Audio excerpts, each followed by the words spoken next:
the table with a new group to talk about it with. Let me do introductions briefly. Ed Bryant with the St. Louis County Economic Council. Yep.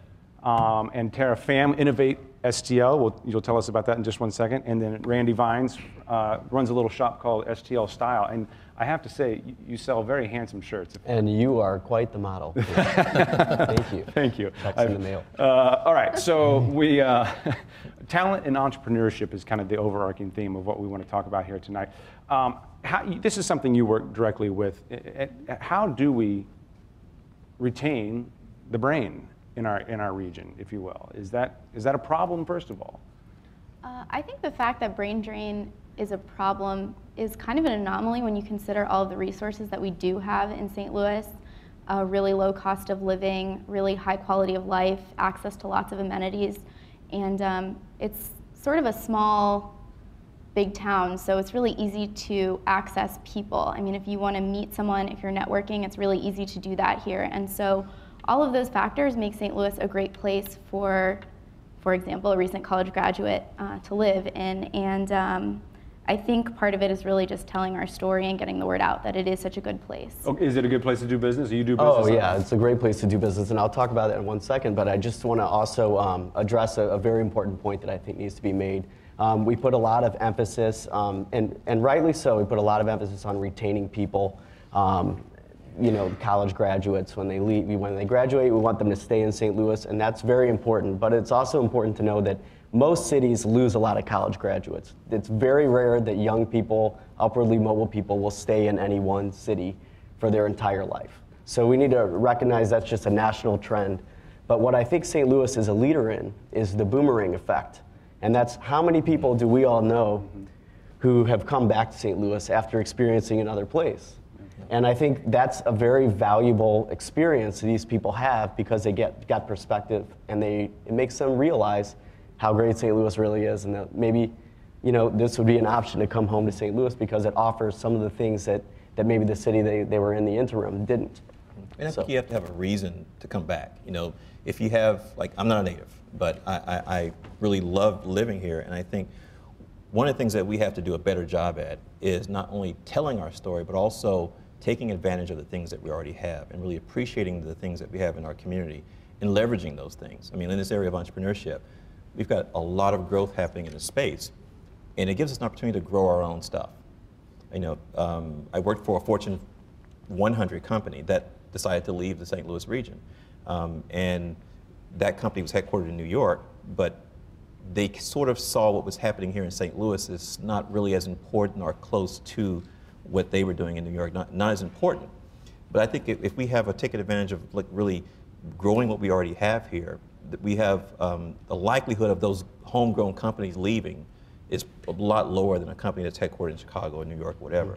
And then it also creates a lot of civic pride there as well because it's homegrown. You know, we have our own. One of my favorite beers is a homegrown beer. You know, here, and I think I love this beer. And I'm going to drink that beer and not drink the beer that's from another area. So. Okay, so what's in that story that we keep talking about? What should that story be if you're trying to convince? I just feel like, you know, in this global economy, in this world that we live in now, there's very little control cities really have from companies moving to someplace else because it's less important for companies to be, you know, located in any one place. It's so global and everyone's connected in some way, and companies are going to move around, and employers are going to move around the country. Okay, what I think St. Louis needs to capitalize on is its inherent qualities. The infrastructure that it has here, it really kind of embodies all the attributes that a lot of people move away to other places looking for, and it's just not packaged well here. For some reason, we have a hard time trumpeting our strengths, you know, as evidenced by all these crime statistics that get the headlines. What didn't really get its due credit is the fact that St. Louis is also ranked one of the most gay-friendly cities in the United States. This is a huge selling point for a city trying to reinvent itself and attract kind of a progressive, visionary crop of demographics. And unique I think in the Midwest, perhaps. Unique in the Midwest, like we have this great opportunity. Yeah, we're in flyover country, but we're this urban island, and we're so unadulterated and so wide open that you can really be a part of something great here. And it's a place, it's big enough that it matters nationally, but also intimate enough that you can make a difference and be noticed for your contribution. You mentioned the boomerang effect, and maybe you appreciate it more when you leave and come back. And I'm thinking back to the conversation I had earlier this week from the gentleman from Austin. He said he doesn't really consciously always think about how awesome different things are, that when he has people come to town and visit him, they're just blown away by the things he takes for granted. Do we have an element of that in our town too? Yeah, we do. We definitely do. I grew up in Memphis, Tennessee, and I studied urban planning, and I know all of the bad things about Pruitt-Igoe. I mean, you open the show with Pruitt-Igoe being blown up. In the chapter of my urban planning book, that's the picture of the housing chapter. And so St. Louis has not done a really good job of just saying, really dispelling those bad stories and moving on and going, we have so much more here. We have a great park system. We have great cultural organizations that marvel or that rival cultural centers and cultural, like the St. Louis Symphony. It's one of the best symphonies in the entire world, not just in the region or in the United States. And we take those things for granted. We don't really, we take them for granted as though it's just that thing on Powell. Tara, same. Would you have a different perspective when someone else is with you not from here? Or?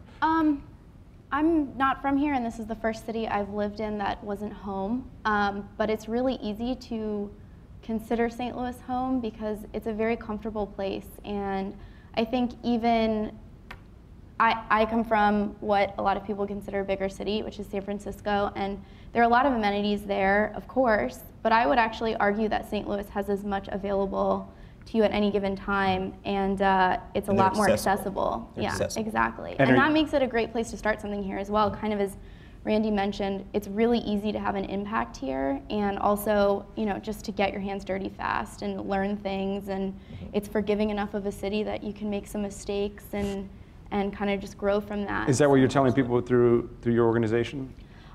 Yeah, so I work for Innovate St. Louis. We're a nonprofit that supports entrepreneurs, and we do that largely through mentoring. And that's something really great about St. Louis. We have a really unique program that would be hard to establish in another city because so much of what we offer is actually sourced from volunteers. And these are, veteran entrepreneurs, serial entrepreneurs, or really experienced business, corporate execs, people who just want to give their time to help support first-time business starters and young ventures, and that's really unique. And in another city, I think it'd be a lot more cutthroat, and there wouldn't be that sense of collaboration and wanting to help others that would make an organization like ours possible. Yeah, and just to piggyback on that, I think also something that shouldn't be overlooked is the relative affordability of this city. You can attempt to try something and take a risk and fall down, and your life isn't necessarily ruined by it because the cost of living is lower. And so I think that kind of nurtures an environment of what should be an environment for risk takers. Harder to do your shop in a... Yeah, it wouldn't even be possible to do what I do, in the same capacity in a coastal city or a sexier city. But I'm able to do it here. And you're making it sexier, too. Look, and you are just by the minute I can hear. I bet the Twitter feed is flowing. And see, I think that's an important topic because it allows us to play above our weight. I think St. Louis has the ability, because of the accessibility of our resources and things, we can actually compete with larger cities and play above our weight a little bit, and that's something we should sell. Well, go ahead. Last comment to the lady. Well, I was going to say, not the most exciting comment, but from an economic standpoint, I actually am constantly surprised at the diversity of industry represented here. There's so much really to learn from and to network across industries. I'm just constantly impressed by the collaboration that happens here.